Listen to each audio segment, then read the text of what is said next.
శివ్, నీకు నా college friend Neha గుర్తుందా? ఎవరు? ఆ ఫస్ట్ బెంచ్ టాపరా? అవును, that Neha only. She got scammed yesterday. Your parcel is arriving అని ఒక మెసేజ్ లింక్ వచ్చింది, క్లిక్ చేసింది, money gone.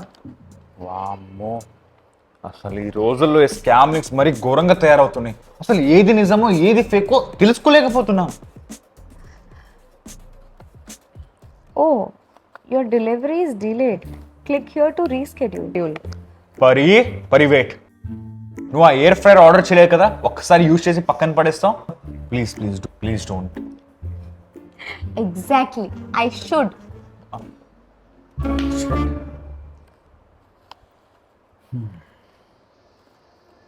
Shiv? Oh my god! That was a fraud link, Shiv! I just clicked. చూడు, ఇది కూడా ఫ్రాడ్ లింకే. ఎయిర్టెల్ వల్ల నువ్వు ఈరోజు సేవ్ అయిపోయావు తెలుసా? అవును. Let's just be honest guys, ఈ ఫ్రాడ్ లింక్స్ చాలా స్మార్ట్, కానీ మేము అంతకన్నా స్మార్ట్ అనుకోండి, but this one almost got me. That's why Airtel is the real MVP. It detects and blocks fraud links the moment you click it. Honestly నేను ఎయిర్టెల్తో చాలా ఎక్కువ సేఫ్గా ఫీల్ అవుతున్నాను, rather than you guarding my OTPs. Excuse me, Airtel blocks fraud links, I block bad decisions. ఇప్పుడు నువ్వు ఒక్క సమోసా కోసం ఎయిర్ ఫ్రైర్ తీసుకున్నట్టు.